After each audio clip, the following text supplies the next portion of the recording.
ધોરણ 12 વિષય અર્થશાસ્ત્ર પ્રકરણ 6 બેરોજગારી.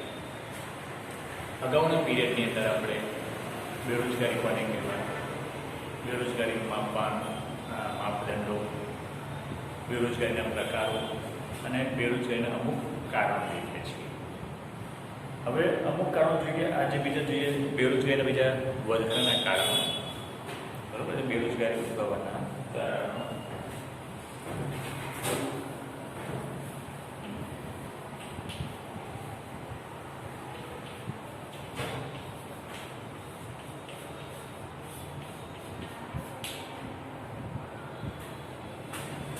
અગાઉ આપણે બીજા ઘણા બધા કારણો છે બેરોજગારી ઉદ્ભવવાનું. આજનું કારણ છે જાહેર ક્ષેત્રની બિનકાર્યક્ષમતા.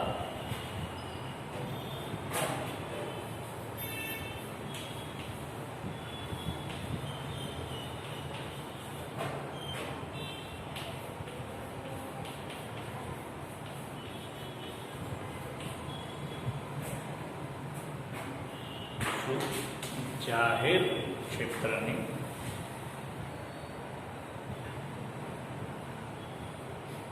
બિનકાર્યક્ષમતા. જાહેર ક્ષેત્ર એટલે શું? તો કે સરકાર દ્વારા જે એકમો ચલાવવામાં આવતા હોય તેને જાહેર ક્ષેત્રના એકમ તરીકે ઓળખવામાં આવે છે. આપણે આઝાદ થયા પછી, આયોજન પંચની રચના થયા પછી 1951માં પ્રથમ પંચવર્ષીય યોજના લાગુ કરવામાં આવી. ત્યાર પછી આપણને આર્થિક વિકાસ ઝડપી થાય અને રોજગારીની તકો ઝડપી વધે એટલા માટે જાહેર ક્ષેત્ર પર વધારે ધ્યાન આપવામાં આવે અને જાહેર ક્ષેત્ર પર વધારે ધ્યાન આપવા માટે થઈને ખાનગી ક્ષેત્રની અવગણના કરવામાં આવી હતી, જેથી કરીને ઉત્પાદન વધે, રોજગારી વધે તે પ્રકારના પ્રયત્નો થયા હતા. પરંતુ અહીં જાહેર ક્ષેત્રમાં જે પ્રકારે કાર્ય થવું જોઈએ તે પ્રકારે કાર્ય થઈ શક્યું નહીં. સરકારે જાહેર ક્ષેત્રમાં મોટા પાયા પર મૂડીરોકાણ કર્યું છે અને જે પ્રમાણમાં મૂડીરોકાણ કરવામાં આવ્યું તે પ્રમાણમાં રોજગારીની તકોનું સર્જન થઈ શક્યું નથી. એનું કારણ એક તો જાહેર ક્ષેત્રની જોઈએ તે પ્રમાણે કર્મચારી દ્વારા કાર્યક્ષમ રીતે કાર્ય કરવામાં આવ્યું. કર્મચારીને મળતી સલામતી અને એને કારણે થઈને કર્મચારીઓની બિનકાર્યક્ષમતા અને જાહેર ક્ષેત્રનો વિકાસ થાય તે માટે તેને ખાનગી ક્ષેત્ર પર કેટલાક અંકુશ મૂકવામાં આવેલા છે. જાહેર ક્ષેત્રને લાભ કરવા માટે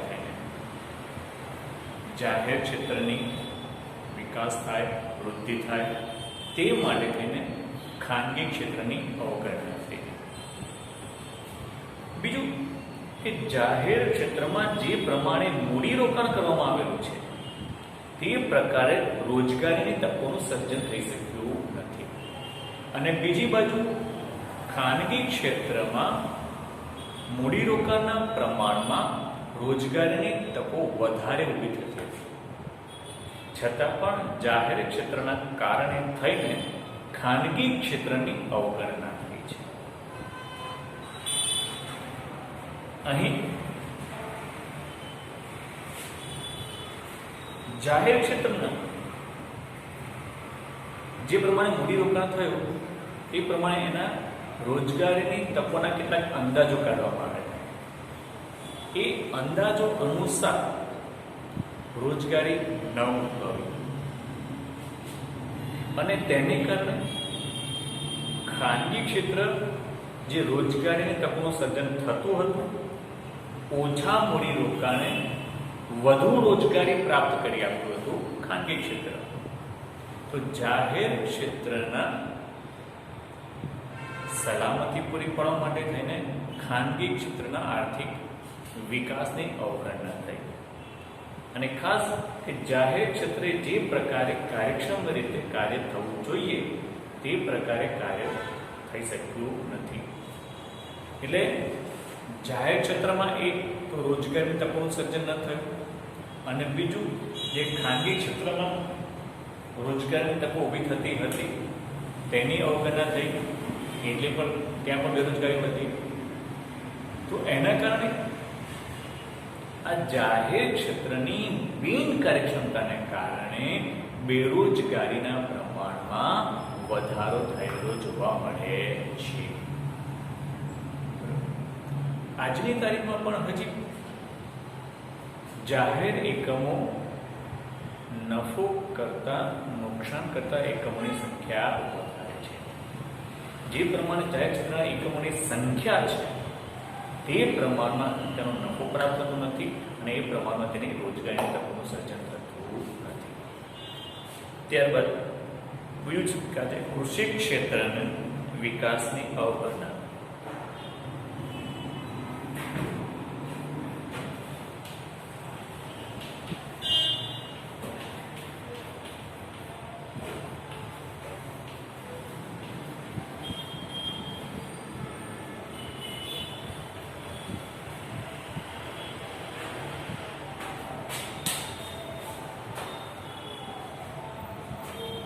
લગભગ આજની તારીખમાં પણ વર્તમાન સમયની અંદર પણ ભારતની અંદર લગભગ 60-65% વસ્તી ગ્રામ્ય વિસ્તારમાં એટલે ગામડામાં વસે છે. અત્યારની વાત છે, જ્યારે વર્ષો પહેલા તો લગભગ આપણે આઝાદી વખતે 90% વસ્તી ગ્રામ્ય વિસ્તારમાં વસતી. અને આજની તારીખમાં હજી પણ ભારતની અંદર ગામડાઓમાં વસ્તીનું પ્રમાણ વધારે છે. અને વસ્તીના પ્રમાણની સાથે સાથે ત્યાં આગળ રોજગારી મેળવવા માટેનો એક જ સ્ત્રોત છે, અને તે છે કૃષિ.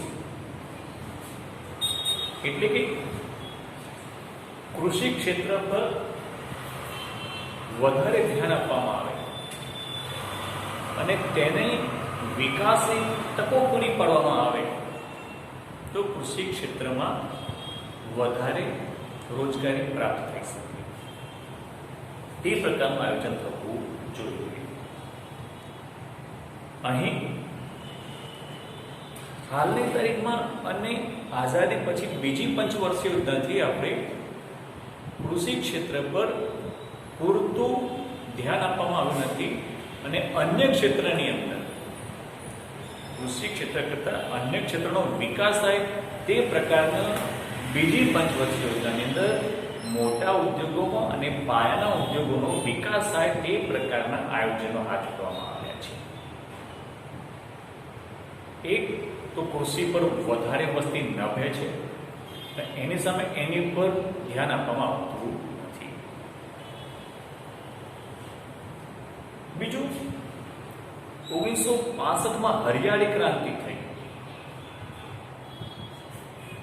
તો હરિયાળી ક્રાંતિ પણ અમુક વિસ્તાર પૂરતી જ સીમિત રહી છે.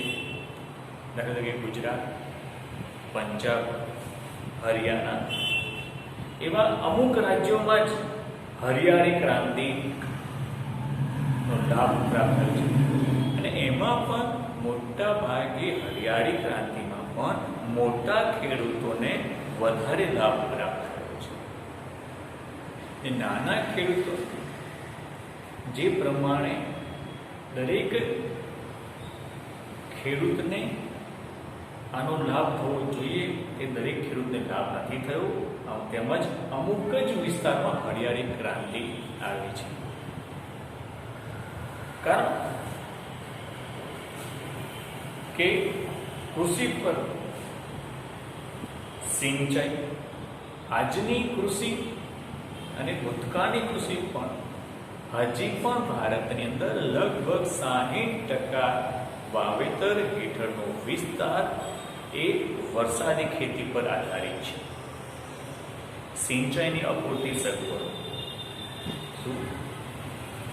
વરસાદી ખેતી, સિંચાઈની અપૂરતી સગવડો,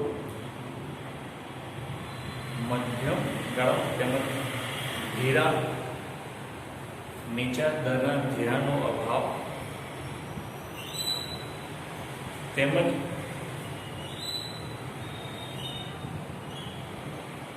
લોકોમાં શિક્ષણનું પ્રમાણ ઓછું, સુધારેલા બિયારણો, રાસાયણિક ખાતરો, આધુનિક પદ્ધતિ, જંતુનાશક દવા, આ બધાનો પૂરતા પ્રમાણમાં ઉપયોગ નથી થતો. કારણ ભારતની અંદર કૃષિ ઘટકો નાના છે અને નાના ઘટકની અંદર આ બધા નિક્ષેપોનો, સાધનોનો વપરાશ થઈ શકતો નથી. એટલે કૃષિમાં મૂડીરોકાણ ઓછું થાય. ખેડૂત દ્વારા અને સરકાર દ્વારા બંનેમાં કૃષિમાં પૂરતા પ્રમાણમાં મૂડીરોકાણ થતું નથી અને મૂડીરોકાણ ન થતું હોવાથી ઉત્પાદન ઓછું આવે છે અને ઉત્પાદન ઓછું આવે છે એટલે આવક ઓછી આવે છે. અને એટલા જ માટે થઈને ખેતીની અંદર મોસમી અને પ્રચ્છન્ન બેકારી વધારે જોવા મળે છે. બ્રિટનમાં થયેલી ઔદ્યોગિક ક્રાંતિને કારણે ભારતના ઉદ્યોગોની અવનતિ થઈ, ભારતના ઉદ્યોગોને પડતી થઈ અને તેને કારણે કૃષિ પર વસ્તીનું ભારણ વધ્યું. પણ કૃષિ ઘટકો તેના એ જ રહ્યા છે, એટલે જમીન એની એ છે, સાધન એનું એ છે, માત્ર વસ્તીનું ભારણ વધ્યું અને તે પ્રમાણમાં મૂડીરોકાણ થયું નથી. આયોજનના અભાવે કૃષિની અવગણના, કૃષિ ક્ષેત્રના વિકાસની અવગણના ને કારણે થઈને ત્યાં આગળ પ્રચ્છન્ન બેકારી ઉદ્ભવે છે. અને આમ કૃષિનો અપૂરતો વિકાસ, કૃષિનો આવા આયોજનના અભાવે પૂરતા પ્રમાણમાં તેનો વિકાસ થઈ શક્યો નથી. અને તેટલા માટે વસ્તી વધારે નભે છે અને આયોજનના અભાવે થઈને કૃષિના ક્ષેત્રે બેરોજગારીનું પ્રમાણ વધારે છે. અને બીજું, ગ્રામ્ય વિસ્તારમાં કૃષિ સિવાયના અન્ય ક્ષેત્ર પર પૂરતા પ્રમાણમાં ધ્યાન આપવામાં આવેલું નથી, જેથી બેરોજગારીનું પ્રમાણ પણ વધતું જાય છે. ત્યાર બધું કહે છે શ્રમની ઓછી ગતિશીલતા.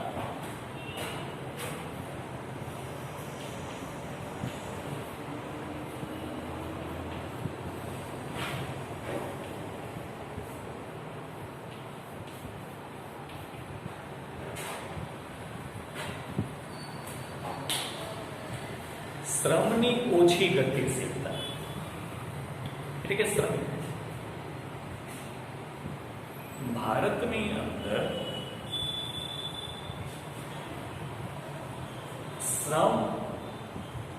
શ્રમિક એક જગ્યાએ કાર્યના સ્થળેથી બીજા જગ્યાએ કાર્યના સ્થળે જવાની જે ગતિશીલતાનું પ્રમાણ છે એ ઘણું ઓછું જોવા મળે છે.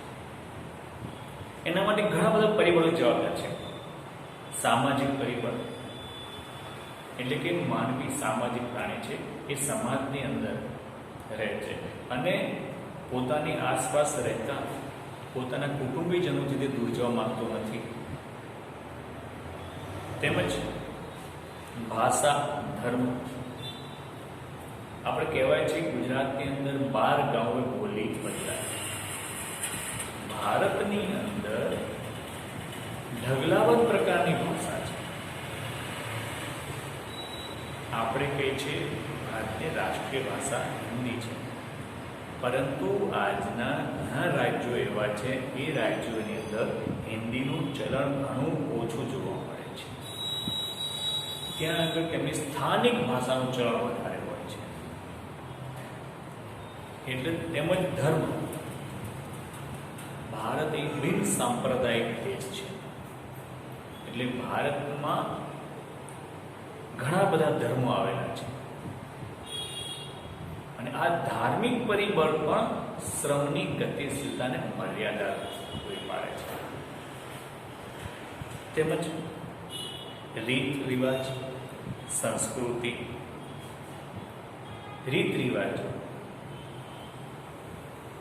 બે રાજ્ય વચ્ચે, ભલે ભારત એક કહેવાય પણ બે રાજ્યો વચ્ચેના રીત રિવાજો ઘણા, જે પ્રમાણે ધર્મ તે પ્રમાણે તેના રીત રિવાજ. સંસ્કૃતિ જે પ્રકારની ભાષા, ધર્મ તે પ્રકારની સંસ્કૃતિ જોવા મળે છે. ભાષા અલગ હોય, ધર્મ અલગ હોય, સંસ્કૃતિ અલગ હોય, રીત રિવાજો અલગ હોય છે. તેમજ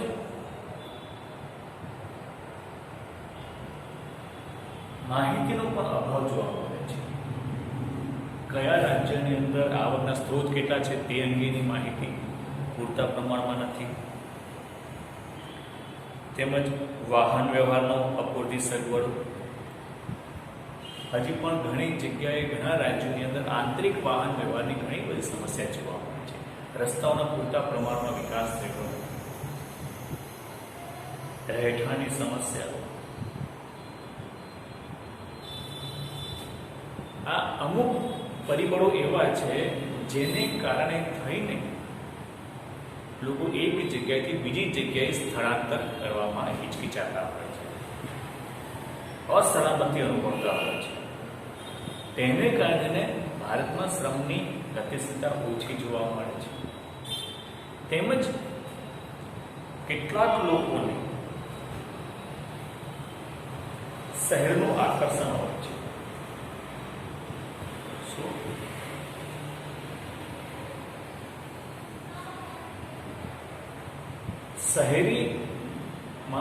શહેરમાં મળતી સુખ સુવિધાને કારણે થઈને કેટલાક વ્યક્તિઓ ગ્રામ્ય વિસ્તારમાં કામ કરવા માટે જવા તૈયાર નથી હોતા. ગ્રામ્ય વિસ્તારની અંદર સારા પ્રકારની નોકરી મળતી હોવા છતાં પણ શહેરમાં રહેતા લોકો ગ્રામ્ય વિસ્તારમાં રોજગારી મેળવવા માટે જતા નથી. તો આવા ઘણા બધા પરિબળો એવા છે કે જેને કારણે તેને ભારતમાં શ્રમની ઘણી બધી ગતિશીલતા ઓછી જોવા મળે છે. તેમજ કેટલાક પછાત વિસ્તારો એવા છે કે જ્યાં આગળ ઉચ્ચ કક્ષાનું શિક્ષણ, ડૉક્ટરો, એન્જિનિયરો, એવી વ્યક્તિઓ જેને ત્યાં આગળ પૂરતા પ્રમાણમાં રોજગારી મળી રહે છે, સંગઠિત ક્ષેત્રમાં કાર્ય મળી રહે છે, છતાં પણ તે લોકો આ પછાત વિસ્તારમાં કાર્ય કરવા માટે, જવા માટે ટેવાયેલા હોતા નથી. તો આવા બધા ઘણા બધા કારણે ભારતની અંદર શ્રમની ગતિશીલતા ઘણી મર્યાદિત જોવા મળે છે. ત્યારબાદ બેરોજગારીનું છેલ્લું કારણ છે અપૂરતી માળખાકીય સુવિધા.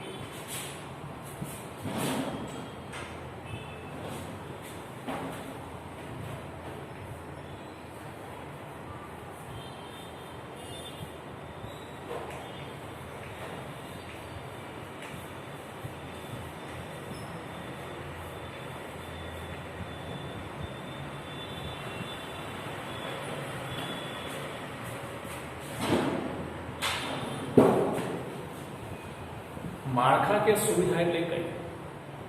વાહન વ્યવહાર, સંદેશા વ્યવહાર, સિંચાઈ, વીજળી, પાણી, ગટર, રસ્તા, આરોગ્ય, શિક્ષણ, મનોરંજન, આ બધી જે સુવિધા છે એને માળખાકીય સુવિધા તરીકે ગણવામાં આવે છે. એને બે ભાગમાં વહેંચવામાં આવે છે. એક ઔદ્યોગિક માળખાકીય સુવિધા અને બીજી સામાજિક માળખાકીય સુવિધા. તો ભારતની અંદર આજની તારીખમાં પણ ગામડાની અંદર વાહન વ્યવહારના પૂરતા પ્રમાણમાં સાધનો નથી. ગ્રામ્ય વિસ્તારમાં વાહન વ્યવહારનો હજી વિકાસ થયો નથી. તેમજ રસ્તાઓ પણ હજી ઘણી જગ્યાએ કાચા રસ્તા જોવા મળે, પાકા રસ્તાનો અભાવ છે. સારા રસ્તાની વાત તો બાજુ પર રહી, પાકા રસ્તાનો તો ગ્રામ્ય વિસ્તારમાં અભાવ જોવા મળે છે. તેમજ શિક્ષણ, આરોગ્ય. ગ્રામ્ય વિસ્તારમાં ઉચ્ચ કક્ષાનું શિક્ષણ પ્રાપ્ત કરી શકાતું નથી. ટેકનિકલ શિક્ષણ ગ્રામ્ય વિસ્તારમાં પ્રાપ્ત થતું નથી. આરોગ્ય. હજી પણ ઘણા બધા ગ્રામ્ય વિસ્તારમાં પ્રાથમિક આરોગ્ય કેન્દ્રનો પણ અભાવ જોવા મળે છે. કોમ્યુનિટી હેલ્થ સેન્ટરની વાત તો બાજુ પર રહી, પરંતુ પ્રાથમિક આરોગ્ય કેન્દ્ર પણ હજી ઘણા બધા ગ્રામ્ય વિસ્તારમાં ઉપલબ્ધ છે નહીં. સાથે સાથે વીજળી. ભારતની અંદર લગભગ 5.5 થી 6 લાખ ગામડા આવેલા છે. એમાંથી આજની તારીખમાં પણ હજી પણ કેટલાક ગ્રામ્ય વિસ્તારમાં વીજળી ઉપલબ્ધ કરી શકાય નથી. 24 કલાક વીજળીની વાત તો બાજુ પર રહી, પરંતુ વીજળીની સુવિધા ગ્રામ્ય વિસ્તારમાં નથી જોવા મળતી. વીજળીનો અભાવ જોવા મળે છે. અને આ બધા કારણો થઈને ગ્રામ્ય વિસ્તારની અંદર વાહન વ્યવહાર, વીજળી, પાણી, રસ્તા આ બધી સુવિધા પૂરતા પ્રમાણમાં નથી. એટલા માટે કેટલાક ઔદ્યોગિક એકમો ત્યાં સ્થાપી શકાયા નથી. ઔદ્યોગિક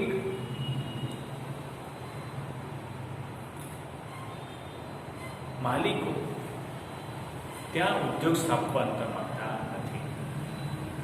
ગ્રામ્ય વિસ્તારમાં કાચો માલસામાન સરળતાથી પ્રાપ્ત કરી શકાય તેમ છે. ખેતી ક્ષેત્રમાંથી કોટન મિલમાં કાપડ બનાવતી મિલો માટે કોટન સરળતાથી પ્રાપ્ત કરી શકાય એમ છે. પરંતુ આ વીજળી, વાહન વ્યવહાર, રસ્તાઓ, પાણી એ બધાની પૂરતી વ્યવસ્થા ન હોવાને કારણે થઈને ત્યાં ઉદ્યોગો સ્થપાતા નથી. એટલે ગ્રામ્ય વિસ્તારની અંદર આ બધા માળખાકીય સુવિધાના અભાવને કારણે થઈને ત્યાં આગળ ઉદ્યોગો સ્થપાતા નથી. તેમજ રાષ્ટ્રીય રોજગારી નીતિનો અભાવ. રાષ્ટ્રીય રોજગારી નીતિનો પૂરતા પ્રમાણમાં હજી અભાવ છે. ઉદ્યોગ ધંધાને પ્રોત્સાહન પૂરતા પ્રમાણમાં આપવામાં આવતું નથી. તેમજ કુદરતી સંસાધનો પણ હજી પૂરતા પ્રમાણમાં ઉપયોગ થતો નથી. ભારતની અંદર રોજગારલક્ષી નીતિ, કુદરતી સંસાધનો અપૂરતો ઉપયોગ આવા ઘણા બધા કારણે થઈને પણ ભારતમાં બેરોજગારીનું પ્રમાણ વધતું જાય છે.